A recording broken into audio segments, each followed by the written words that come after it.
Welcome back to the Print on Demand cast. This week, we're going to be talking about 5 reasons your POD business is ready to grow. Let's get into it. If you're looking for a podcast that's fun, the Print on Demand cast is second to none. Travis and Josiah, they keep it real. Dishing out advice with a comic appeal. The Print on Demand cast, it's the best of the best. Covering all things print on demand. You won't be stressed. Weekly dad jokes to make you groan. But you'll keep coming back. It's a hit you've been shown. Welcome back, everybody, to the Print on Demand cast. It is great to be back with you, and joining me, as always, is Travis Ross from Make Your Mark Design. Travis, happy month. Is today Tuesday? It is Tuesday. All day. We're all day, and it'll be Tuesday again in next week, all day. We're recording uncharacteristically early for us, which is like 9:30. It's not like, the crack of dawn or anything like that, but early nonetheless. But yeah, it's great to be back with you guys. Last week, my day job prevented me from being able to join Travis on the recording. It's a little bit kind of like, when there's business to be had, you go do that, and you just can't say no. A little feast or famine, but I digress. But Welcome back. Yeah, thanks. It's good to be back. And dude, last week's show, Self-Sabotage, episode 205. If you guys haven't listened to that one, highly encourage you do so, because I thought it was absolutely stellar. I even text Travis offline after I listened to the episode and kind of gave my feedback, and just really thought it was a really good show, a different pace for us, I think, which I enjoy the more that's not the right term, but ones that are a little bit more existential, talking about some things that maybe aren't necessarily specific to logistics and process of business, but the mindset and the attitude and the approach and that kind of stuff. I love talking about that. So I loved that was a topic of the show last week, and it went super, super well in my opinion. Travis, did you get any other feedback from anybody about kind of the content and what you shared, and just overall, how do you think that episode went? Yeah, I mean, I asked in the Facebook group what people thought, and got a few people saying, they enjoyed it. Pretty much all the feedback I got was positive, but I didn't get a whole lot of it. So, I mean, there might be some people out there who are like, damn it, give us some practical tips. Quit talking about all this mumbo jumbo. Yeah. But I think I told you it's probably my favorite episode I've recorded. It. I mean, part of it was my mindset going into it. I was excited. I was enthusiastic. And so I feel like my presentation was like, all right, this is awesome, but the topic itself, it's just something I'm kind of going through right now. I'm dealing with, looking at a lot of stuff, peeling back the curtain on my emotions and things like that. And if you haven't listened to it, I talk about my spiritual director and how he really, one of the things he says all the time is that we're always learning, practicing, and becoming. And I just love that concept, the whole idea that anything that happens in life or in business is an opportunity to learn, and then we can take that learning and then we can practice our response to it, which will lead to us becoming, for lack of a better term, better. I even mentioned in this show, I don't like using that word because it relates to like an internal judgment that we've put on something, or an expectation that we're going to arrive. I used to always want to, it took me a while to like name this, but I think I always wanted to be Travis 2.0. At some point I'm going to arrive. Sure. I'm going to get rid of all this crap that I don't like in my life, and I'm not going to have to deal with that anymore. And that's just that's just not true.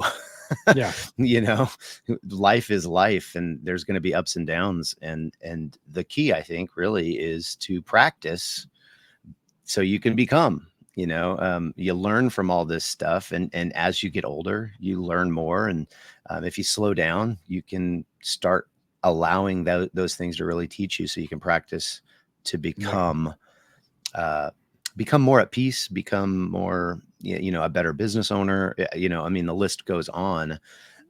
But yeah, so that was last week. If you haven't listened to it, highly recommend it. Episode 205. It'll cause you to probably look inside a little bit, and maybe even like realize some things. At least I hope so. That was the whole Yeah, and purpose of it. and if you listen to it and you feel uncomfortable, that means it's especially for you, because typically we don't like to take inventory of ourselves and what's going on in our own lives, and so it can be a little awkward and uncomfortable to have to actually be honest about some of the things in our lives that we really need to address and fix. And so it might be uncomfortable, but just push through that, because on the other side of uncomfort is a thing called breakthrough. And so you have to go through the discomfort to get to that place. So just sit tight, listen to the whole thing, and it's going to be good. And let us know what you think in the Facebook group. You can email us or what have you. So, Travis, what else is going on, man? I know it's summertime. Things slowing down for you guys there at Make Your Mark Design, sales wise, online still going strong. Do you have more local orders? What is that looking like for you right now? Yeah, I mean, we still getting some local orders. Things online have slowed down. So if you're, struggling to make sales online, don't fret. I think that's pretty normal right now, this time of year. There's like not a lot of holidays to buy things for people. And a lot of print on demand is bought as a gift for someone else. Yeah. So that definitely slows it down. I mean, a lot of products are bought as gifts, so anytime there's a gift giving holiday, it's not just print on demand sales that go up. It's pretty much all e-commerce sales, because I might buy a t-shirt that has a funny saying on it for somebody, or I might buy them a widget, and so it kind of is a slower season just in general for e-commerce, but it doesn't mean you shouldn't be preparing for the busiest of seasons in print on demand, which is Q4. This is kind of an opportunity for us to really get in gear. And I think you mentioned a couple weeks ago, we will eventually have our Get Ready for Q4, Here It Comes podcast that we do every year. A winter is coming type of podcast that we always do this time of year. But yeah, I remember with What For Apparel, the summer months, it felt like every year Jason would come in and be like, bro, things are so slow. And I'd be like, it's the summer. No one's in front of their computer buying. People are out paddleboarding or playing pickleball or, doing the camping or whatever. And to your point, there's just not a lot of holidays in the summer months that are centered around giving and gifts and that kind of stuff. So yeah, there is, I will say, and I even thought about doing a whole episode on it. I don't know if we should, but there is something that's coming up that is it's trending a lot, and that's the election in the US for the president. And so if you guys follow the news, President Biden just actually backed out of his bid for re-election, and has endorsed Kamala, his vice president. And they're getting ready to do the Democratic National Convention, which will kind of seal the deal for whoever they decide to put as the Democratic candidate. And my point is that everybody's thinking about this. So obviously we want to watch trademarks, and we want to watch, copyrights and things like that. But at the same time, this is an excellent time to create a super niche, combine something that's happening, the election, with something else that's funny, that a niche particularly likes, like dogs or cats or whatever, a specific brand of dog. I don't know exactly. I can't give you the particulars of that, but I've told it a million times on the podcast. Back in the day, I did, for Valentine's Day, I had a picture of Trump with a wall, and it said, "I want you on my side of the wall." And it was like a Valentine's Day mug, which was happening, and everybody was buying Valentine's Day stuff. And then obviously Trump and the wall and that whole thing, you know, that he was very popular for that and famous for that. It was trending in the news. So combining those two things created a ton of sales. So if you can figure out something, you've got one trend, or you've got one thing that it's on people's minds. If you can combine that with something else, you might find a winner. So give that a shot. Talk about personalized products. They could just pick their name, because honestly, no one knows who the hell is going to take that spot. And really, it's up to the super delegates, because that's what the DNC has that no other party has, is super delegates. So you just do like super delegates choice. I don't know. But it's going to be wild, and there's going to be plenty of fodder to use for your print on demand sales and designs, for sure. So with that being said, let's go into everyone's favorite segment, the weekly dad joke. Time for the weekly dad joke. All right, Travis, what do you have for us today? Well, another thing that's trending, and I wouldn't touch with a 10-foot pole for my print is the Paris Olympics. And so I thought, let's do a thematic dad joke this week. So here's the question for you, Josiah. What does a tick and the Eiffel Tower have in common? I have no idea. They're both Paris sites.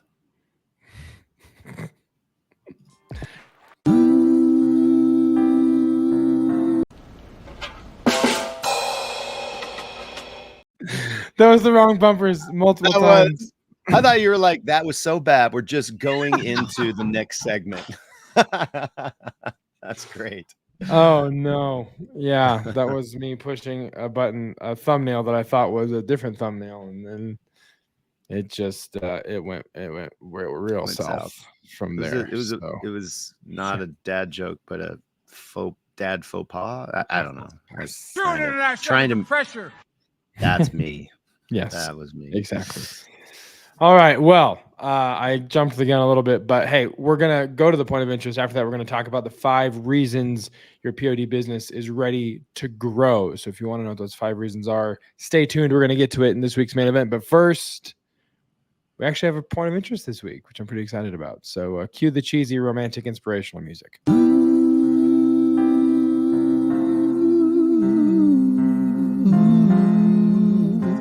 Point of interest.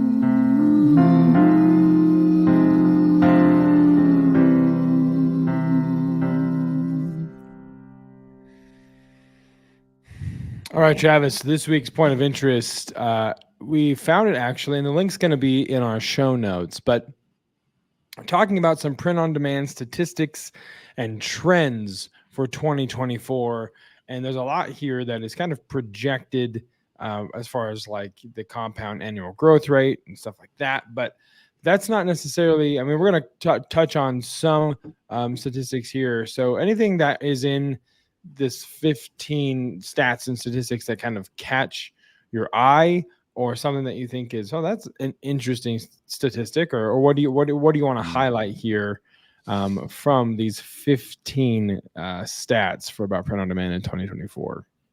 Yeah, this is coming from the Printful blog, and I thought, I mean, there's several things here, like you said, but number 4 says 25% of consumers say they'd spend more if the product is sustainable.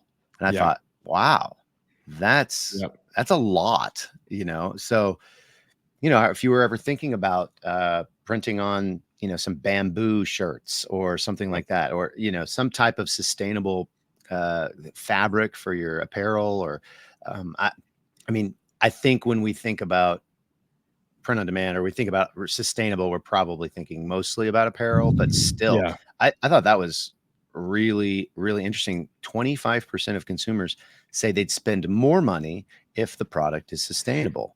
Yeah.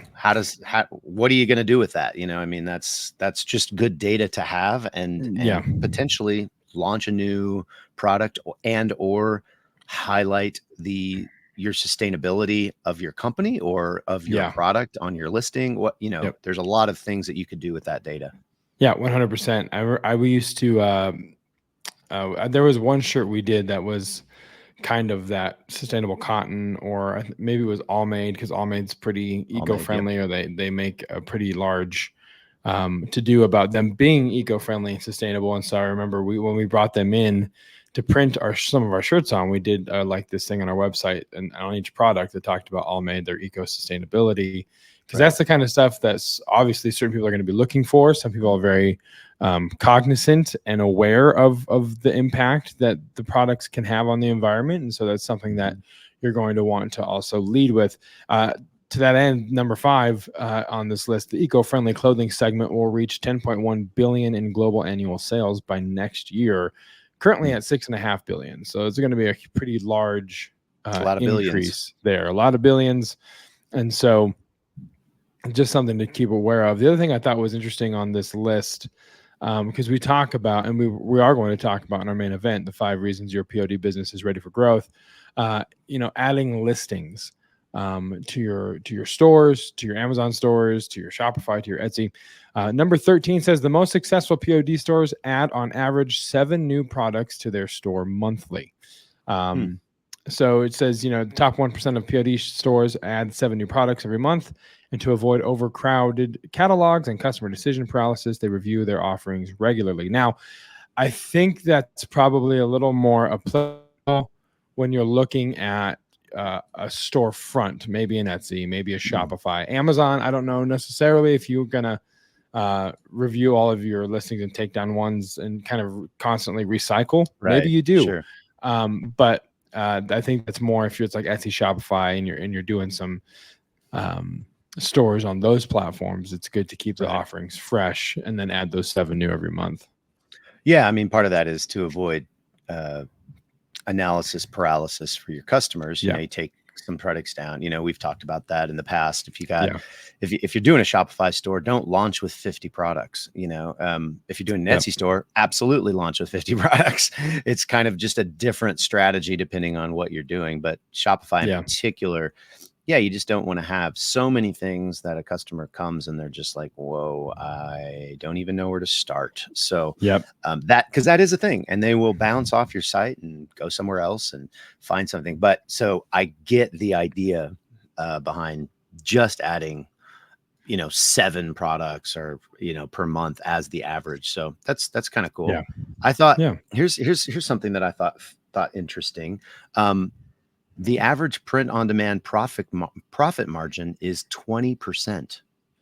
And that's, to me, that seems really low, but I understand it. I think if you're using, like a Printful, and it makes sense that Printful would put this on their list, because it's like, see, you're doing the average. You're doing the average by using us, because, a cat out of the bag. Printful is one of the most expensive ones. They're great. I mean, they make a great product. And, their quality is really great. But I think you can do better than 20%, because that's just your gross profit. That doesn't account for your overhead and all of the things that you have to pay for, all the tools and, your internet and your time. And so if you have to continually, eat away at that 20% profit margin, you got to sell a lot for it to really start actually paying you, a decent hourly wage even. So my profit margin, I think I revealed a while back, is anywhere between 35 and 40%. And part of that's my pricing. Part of that's my, negotiation, if you will, with my print vendors. And you can actually get there. It just takes some work. So I thought it was interesting that the average print on, so that means that some people are making less than 20% on their of profit margin, which would make it hard to do a business. I went through this whole years ago, Robin Johnson, who was on episode 20, I think, years ago, who I just talked to recently, actually. Oh, really? That's awesome. Yeah. I was talked to her a little bit about my business. The Rocky Mountain Reseller Convention in my Facebook memories. the highlight video from, I think, the second year or something like that, or maybe the third. I think I only went to 2 of them. I don't know. Yeah. But the recap video that was Yep. made during that Yep. weekend.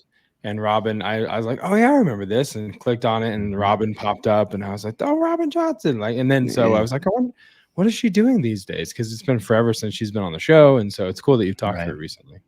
Yeah. Anyway, she put on this weekend. I think it was in Arizona. Anyway, I went to this, like, it was kind of a, an intensive, I guess, and business intensive.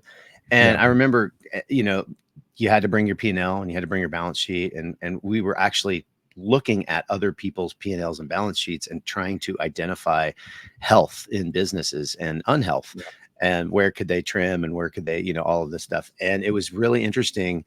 One of the stats that I remember from that weekend is that a healthy gross margin for your business is 30% or more, and a healthy profit margin, so like after all your expenses, is 10%. And it's hard to get to 10%. So if you sell $1 million, your profit is 100,000, after all of your expenses and all your stuff. If you just sell 10 million, well, then your profit is $1 million. So, that's pretty cool. But anyway, the whole point being 20% seems low, because it would be difficult to then have a good revenue, your final revenue number, or not revenue number, your final profit number, your after all of your expenses. So anyway, I think we have a couple of episodes on that if you want to dig in deeper to the numbers and kind of get some more into that. You'll have to dig through the archives, because I can't be bothered. We're not doing it. We're just not going to go. So I mean, like we said, there's a lot more. There's 15 in total here. That if you guys want to look at the whole list, you can click the link in the show notes, and then let us know what you find interesting or something that you want to highlight, and let us on the Facebook group, or email us, or DM us, or whatever you want to do. But the show notes the link will be in the show notes. So Travis, anything else you want to touch on that list before we move on? Nope. Go check it out. Take a list, or take a read, and see if anything else gets you some ideas for how to build your store. All right. Well, let's go to this week's main event. Main event, main event, main event, main event, main event, main event, main event, main event, main event.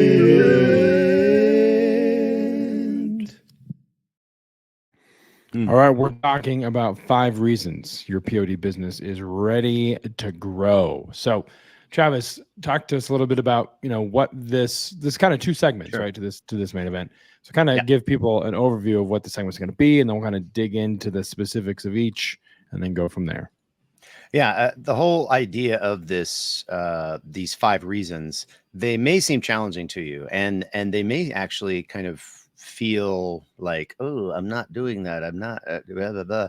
But I feel like I want to flip the script on them, and instead of saying these are your problems, they're actually signs that you're ready to grow. They're actually signs that if you handle some of these things, then the next that you're going to start seeing the dial turn a little bit. You're going to start seeing some growth if you can kind of get through some of these things. So instead of seeing them as negatives, let's call back to episode 205 last week.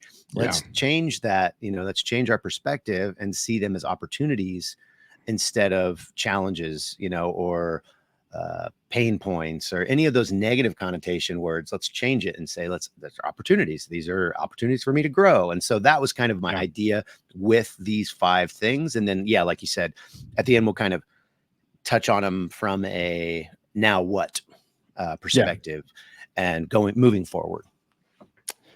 All right. So the first one, for reason or kind of sign maybe that you're ready for growth, is you're only selling on one channel. And typically it's going to be like a merch by Amazon or an Etsy. And maybe you've generated a few sales right at first, but you're Mhm. barely breaking even because of all the tools that you have that you're using, or the overhead, your time, or the designs, or the research tools you're using, and you're barely breaking even. But Or you're only making a 20% profit margin, yeah, like exactly. Printful said. Yeah. Yep. And that could be a reason maybe you're ready to kind of push into that new space, but this might be a reason I'm only on one channel, and Mhm. I'm barely breaking even. So am I ready for growth? Travis, what's the second one here? A second one is my favorite topic. You've not spent the time to organize. You don't have any organization in your business yet. Yet is the key word here. So like, what is your strategy for storing your designs? How do you name those files? Where do you put them? How do you do your SKUs? This goes back to the first one where you're only on one channel. Well, you don't need a new SKU for every channel. Use Right. one SKU for one product and put it on a bunch of channels. I mean, that's obviously that's a better organization system than allowing the channel itself to name all the SKUs. And then when you see a sale and there's a SKU there and you're like, I don't know. Let's see. Let me look at the title. Let me go back to the listing and go, oh yeah, that's the one that I did for moms for Mother's Day last year. And okay, so now I got to go and find that. And so I got to go back to last year's download folder on my computer or whatever and find open up a bunch of files to figure out which actual design it is. Let's avoid that by putting into place some organization for your business, because just that in and of itself will save you so much time, and by default raise your hourly rate because you don't have to spend as much time Right. kind of after the fact. You've done the work up front, to where as you move forward you have we're kind of jumping the gun on this, jumping the shark. Thanks, Fonzie. You set into some processes and systems, with your SKUs and with your organization, and it actually will move you forward, which moves us into number 3, Josiah. Yeah. Scattered processes. So, you don't really have a process for anything. Everything's just it just kind of happens, and you don't really know how it happens, but you just kind of jump from one thing to another and get things done when they need to be done. But there's really no process. There's no method to the madness. There's just sheer madness. So the questions are, how do you do your research? And how do you get designs created? What's the workflow for getting designs made? Are you doing it yourself? Are you outsourcing that to somebody? How do they know what to make, or how do they know what to look for? And what does that process look like really? How often do you upload? Do you have a process for that? Do you have a routine for how often you're uploading? And how are you marketing? Is it local chamber of commerce stuff? Are you trying to do social media? Are you trying to do all social media platforms? Are you just doing one social media platform?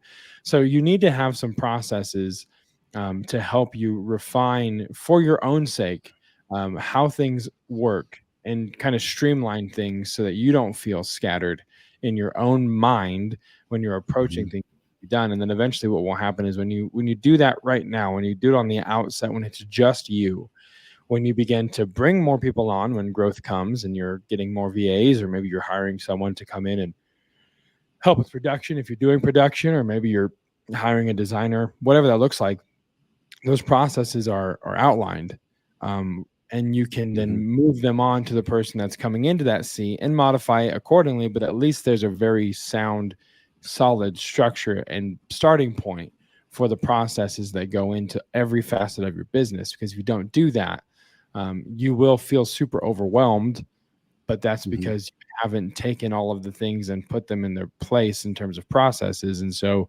you'll find yourself kind of like, I just don't even know where to start, and kind of walking away from it and then having to come back to it. But a lot of that could be because your processes aren't set in place.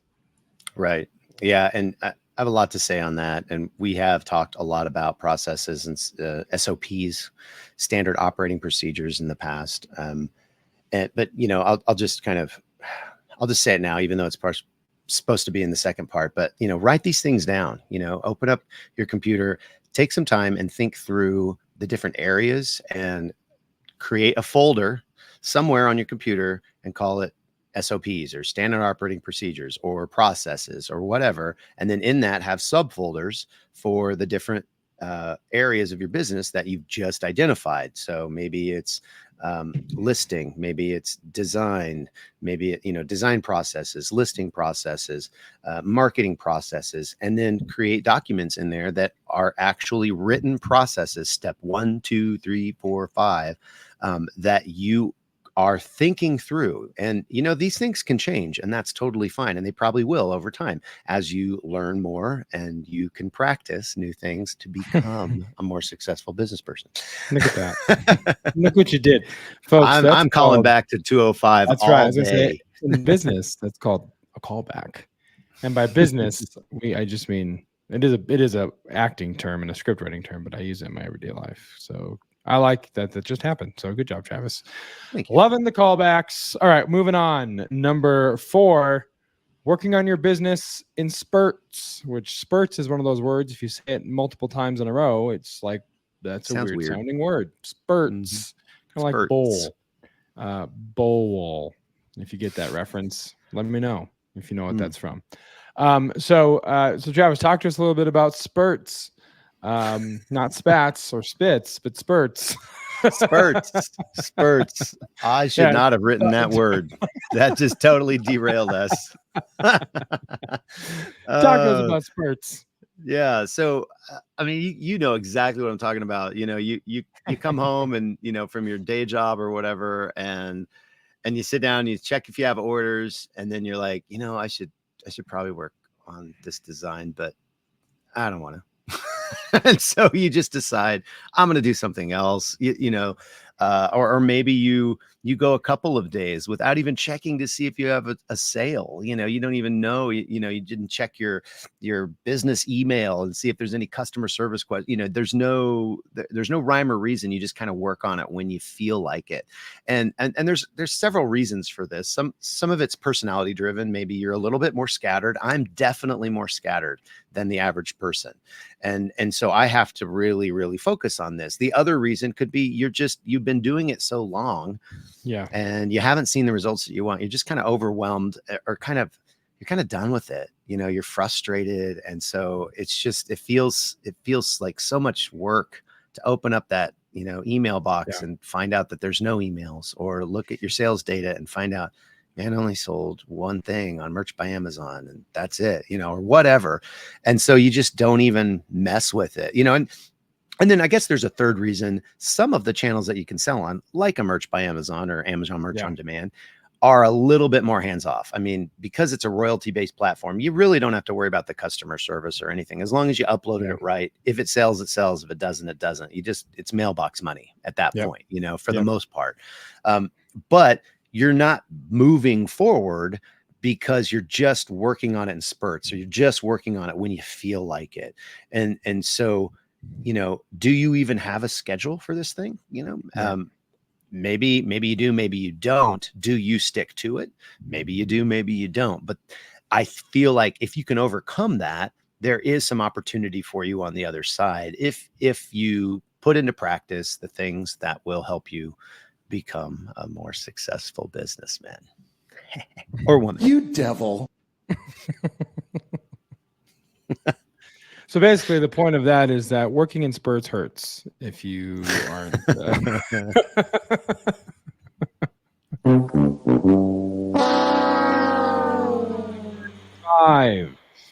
You're doing all Number the work, 5. Doing all the work yourself. In 2 episodes, episode 204, we talk about how to hire a virtual assistant. But I mean, I feel like a lot of these, you're working in spurts. You're doing all the work yourself, and the lack of really laying out the processes. I feel like the 3 of those are all they feed each other. All of those issues, sure, 100%, can be a vicious cycle where you're overwhelmed because you're doing it in spurts. We're doing it in spurts because you're scattered, and you're scattered because you're doing everything yourself. And so all 3 of those can get really, really septic and toxic very quickly.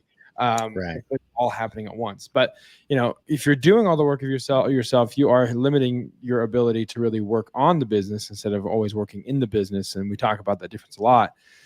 And so being able to hire somebody, a VA would kind of take some of those really repetitive, logistic kind of number crunching, bookkeeping tasks off of your plate and allow you to kind of think of other ideas, whether it's marketing, designs, doing more research, or kind of having your, like to Travis's point earlier, your thumb on the pulse of things that are happening in culture and capitalizing with designs to help. It takes a lot. You got to pay attention, and if you're bogged down on some things, you may not actually have time to execute the things you're witnessing.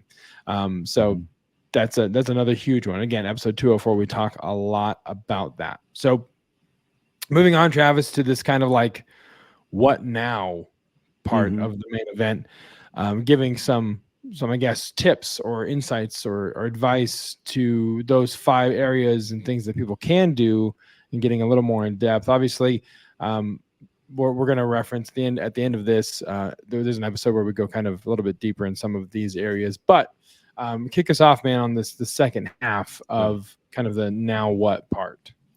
Yeah, I mean, if the first one was you're only selling on one channel, well, the obvious thing is to open a new, transition to a second marketplace. Now, this obviously doesn't require, but it would help if you were organized before you did that and you knew your SKU naming structure and, all of that stuff.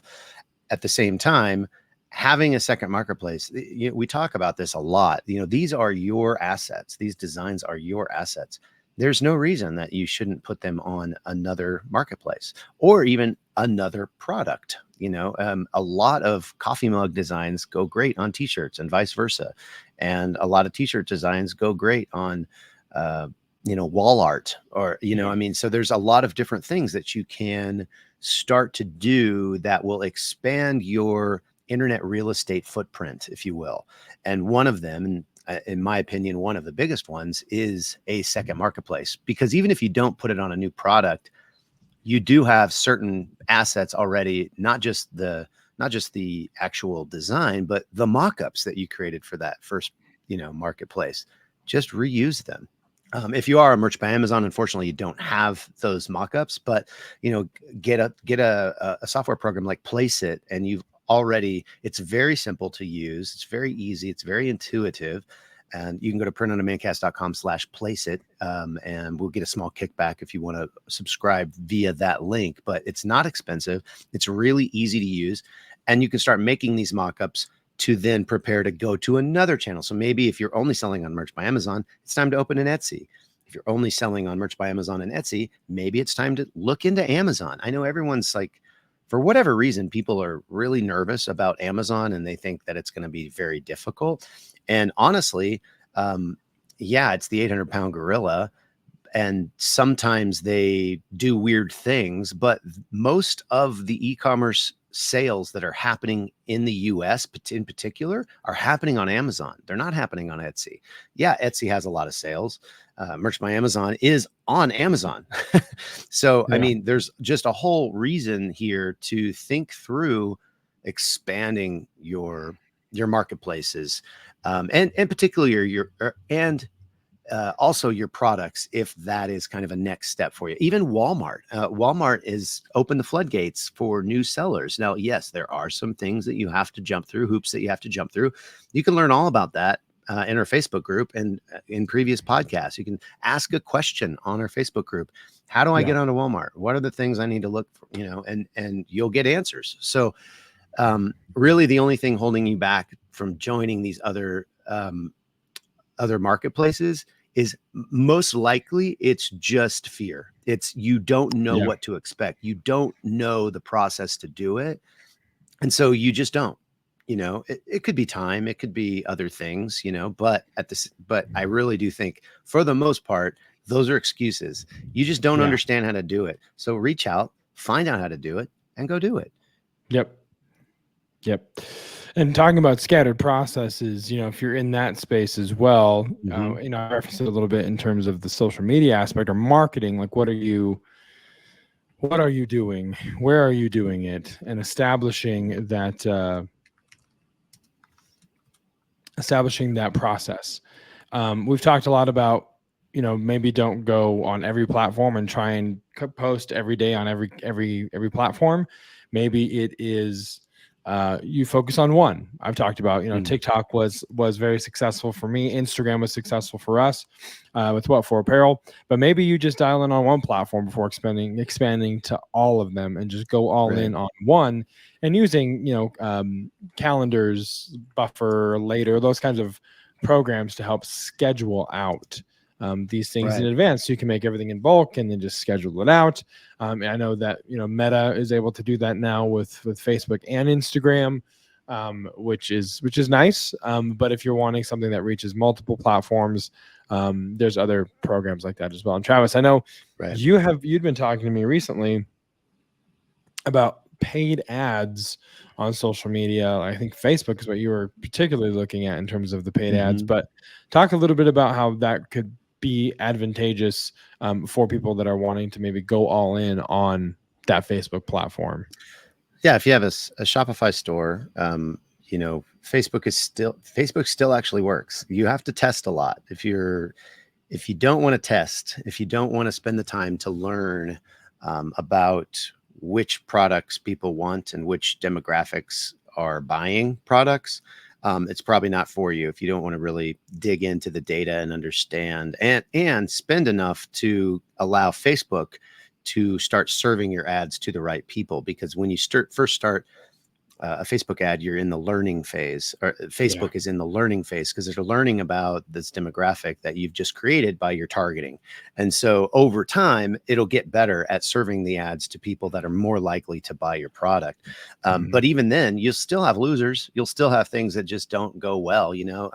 I have talked a lot about a Shopify store that I ran for Father's Day, did okay, learned a lot, but I'm getting ready to relaunch as we get closer and closer to the gift giving season. I feel like I've given Facebook enough information to where it knows who to serve these particular ads to. So when I turn it back on, it's kind of like I'm picking up where I left off. And then as more and more people are actually buying online, hopefully that's going to translate to a better conversion rate on those different products. If you're selling on Amazon, there's sponsored ads. Those are super easy to set. You can, again, all of these paid ads, they don't require testing, but you will have better results if you actually do test. But Amazon has them, Etsy has them. Etsy doesn't have as many features that you can actually test. And it's kind of like, do you want to advertise it? Yes or no? And that's kind of it. You don't have a whole lot of, basically Etsy handles all of the targeting and who they're going to actually put the product in front of.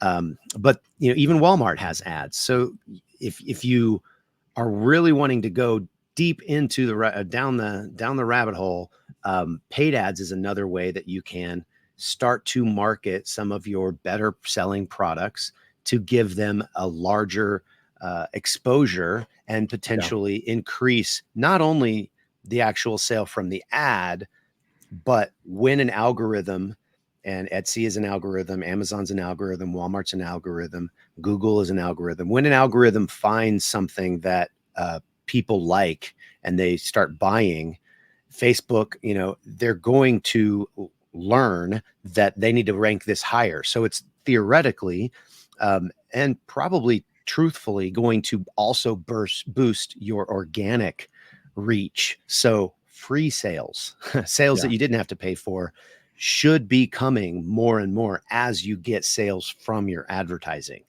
Right. So that's just another way, as we talked about, how are you going to market in your processes that are kind of scattered? That's another way that you can go about doing that. Awesome.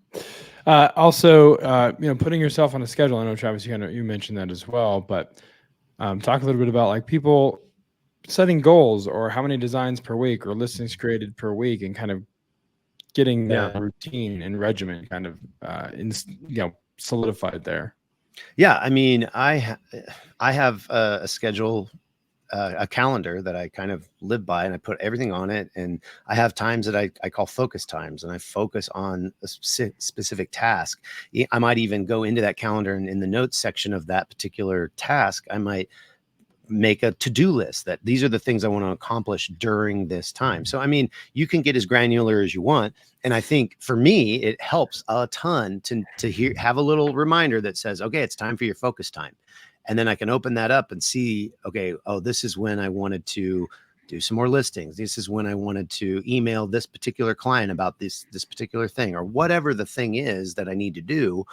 It's right there for me. So spending a little time, maybe on a Monday, what's my week look like, and you put your day job in there. So you're not, you don't have a bunch of holes in your calendar, and Right. then you just take your time, take other times, put your dinner time, put your family time, all of this stuff on here to where you can see the holes and see where the potential is for you to be able to work on your business, and then just fill those. You don't have to do every waking moment thinking about your business, but work backwards. Establish a quota for how many listings, how many designs, what I want to do for a week, what are some ideas, and then work backwards from that to determine, okay, that means if I want to have this many things in a month, well, I need to do this many things in a week. And if I need to do this many things in a week, then I need to have this many things per day.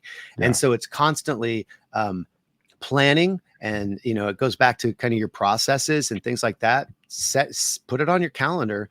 On Monday morning at 7 a.m., I'm going to create 10 tasks for myself this week. And then I'm going to store them in different places on my calendar, and I'm going to finish them up. And, one of those tasks is make mock-ups for listing A.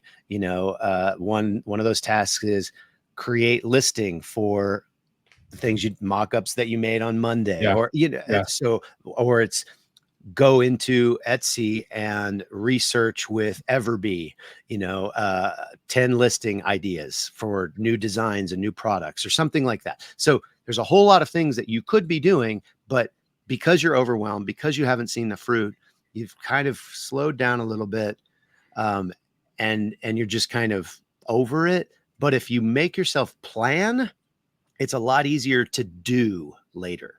So make your plan your most important part of your week, because then that will flow into your doing, if that makes sense. Absolutely. Love it. And then hire first virtual assistant. We talked about that just, again, last 2 episodes ago. But there's a lot of people that might be like, well, I don't have the money to hire a VA. Well, it depends. Honestly, we talk about online jobs PH all the time. And it's very inexpensive for us, a good living for them, to get people who can do quality work, more than quality, like stellar work. Travis and I have both used a designer for a very long time that we found on onlinejobs.ph, and he does a lot of our graphic design work, and he does a stellar job, and the work that he does. But it can be a catch-22 situation, as is most things with growth, right? I think it's like a chicken or the egg type thing. I remember having conversations like, well, we can't do this until we get more of, we can't do X till we get more of Y. And it's like, well, we won't get more of Y unless we have X. You know what I mean? So it's that tension. And so, hiring a VA can help facilitate you working on other things in your business that can create more revenue or more money coming in, or you have more time to list more things depending on what the VA is doing, or they're doing it for you while you're sleeping. They're listing things on Amazon or Etsy or whatever that looks like. And so that will create an inflow of cash just because of the volume that they're able to do that you're not able to do from a time constraint, if you're doing this as a side hustle for now, or if it's just you working on it. So again, it's catch-22, which is the case with a lot of growth scenarios, I think. Yeah, I don't have the money because I don't have any sales. Well, you don't have any sales because you don't have any listings. Yeah. And what if you paid somebody to do some listings? Would you have sales then? I don't know, but it's worth a shot, and the thing is, you could start with small tasks. You don't have to hire a full-time VA right out of the gate. Just have them help you create that SKU spreadsheet with all of your designs and your SKUs and your titles and your bullets and all of that stuff. We talk, I always reference episode 10 because I kind of lay out how I've done it with, the way I do designs and the way I do your store, or the way I store designs and the way I, have a SKU structure and all of that. And I mean, we have millions of SKUs. I'm sorry, hundreds of thousands of SKUs. I think we have 1 million now. Honestly, I think we might have crossed the 1 million mark. I don't know, but my point is that there was no chance we would have ever had that many if we didn't have a system, if we didn't have an organizational system. So have a virtual assistant help you put that. Well, you put the spreadsheet together and have them fill it out. Do a job. Don't hire this VA and just see how it feels. See how it works. See how much you spend. See how you feel afterwards. And like, oh man, it's so glad. I've been hearing Travis since episode 10 talk about my SKU structure. And I've just been carrying this incredible weight of guilt and shame around it. And so now it's free. You're free to, I'm kidding, of course, but see how you feel after you have that task accomplished by somebody else. And you come back and you're like, wow, this is done. This is awesome. You'll get addicted to that feeling. I promise, For sure. So set aside a little bit of money to have somebody else do a small task. Again, it is a catch-22. You don't have the money because you don't have the sales, but maybe you don't have the sales because you haven't paid the people, you haven't used that money. So set aside a little money and try it and see how it feels. Have somebody design 5 designs around a single trending topic, get some ideas, have somebody go and do some research for you, have them use Everbee or whatever, and come back to you and give you 5 ideas for different designs. Those types of things, very, very inexpensive, very easy to set up. We talk a lot on episode 204 about Upwork, super simple platform. You can pay them by the task or by the hour, depends on what the task is and what you're comfortable with. They even have time tracking software for the VA when they're working on an hourly basis. I mean, there's just a whole lot of reasons to do it. And the only reason I can see to not do it is that you don't have the money. And so if you can overcome that one obstacle, I do feel like this is an opportunity to move your business forward. Absolutely. So that's it for the kind of what now. Again, if it all sounds familiar, check out episode 172 of the 4 personality types of print-on-demand entrepreneurs. We kind of dig a little bit deeper there as well. So, Travis, anything else just in general that you want to touch on before we send this one home? Yeah, and those 4 personality types on episode 172, it's the curious, the rookies, the seasoned, and the thriving. And this podcast really was kind of taken from the rookies. It's kind of like, what are the defining traits of a rookie? You've started, but you're not quite there yet, whatever there is to you. And then from there, it's kind of a what next. And we talk about each of those different personality types or different stages, I guess, of your print-on-demand business. And we talk specifically to their defining traits, like how do you identify if you're in this stage? And then what do you do to get out of that stage and into the next one? And so, like I said, this one was kind of the rookies or stage 2, if you will. So go check out episode 172 if you haven't already, and learn a little bit more, maybe self-identify after you've listened to episode 205. You can practice and become. So, I don't know. He did it again. I did it again. He's done it again. All right, guys. Thank you so much for listening to this episode of the Print on Demand Cast. We're so excited and honored to have you guys with us each and every week. We look forward to being back with you next week. But until then, here's some things you can do. Of course, you go to printondemandcast.com/VIP and subscribe to our weekly newsletter. We're not going to spam you, not in an email form, or we're not going to send you spam either, the meat in the can. No spam involved. It's 1 extra email a week. You'll get some more tidbits, tips, insights, wisdom, some sharing that stuff that's on the show, maybe going deeper on some stuff, maybe seeing some stuff that you won't see on the show, and an extra dad joke every week. And then in exchange for that, for signing up for that, I will give you the annual design calendar. Again, Q4 is on the horizon. The holiday season is upon us. There's lots of holidays coming up that you can capitalize on. And so that calendar will help you create the system and the schedule to keep you on track. And if you have subscribed and haven't gotten that calendar yet, let us know. Reply to the email and say, hey, what gives? Where is my calendar? Because I can't practice. I can't do the things I need to do without the design calendar, man. You're holding me back, and we'll get that remedied for you right away. So, Travis, last thoughts again on anything, or are you good to go? I'm good to go. I just want to once again encourage you, go listen to episode 205 if you haven't. And if you did listen to 205, shoot us an email or post in the Facebook group and say, hey, this is what I thought about it. This is what it brought up in me. And this is what I'm practicing now as a result. So I would love to hear your feedback, guys, on that episode. If you want to hear more of mindset type episodes in the future as well, would love to pick your brain. So reach out. Yeah. It's really easy to reach out. I was just going to go ahead. No, it is easy to reach out. There's tons of ways to reach out. We're reachable in every way, on every platform. But I was just going to say, if you guys want more of that kind of mindset approach episodes to kind of help with the approach to business, maybe not the logistics, but, feel like, man, I kind of feel like I'm in a funk. How do I get out of this? Or how do I mentally, get out of this space that I've been in? We'd be happy to have more episodes like that as well. So let us know.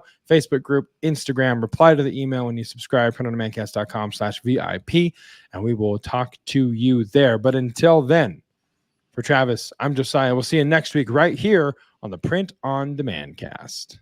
See ya. Hey, babe. Thanks for listening to this week's episode of the Print on Demand cast. We hope you enjoyed the Totally Tubular Show. If you got a question or a suggestion for the show, send Travis and Josiah an email at info@printondemandcast.com. Want to be wicked nice? Take a minute to rate and review the show on iTunes or wherever you get your podcasts. And don't forget to subscribe now so you don't miss next week's episode. See you next time, for sure.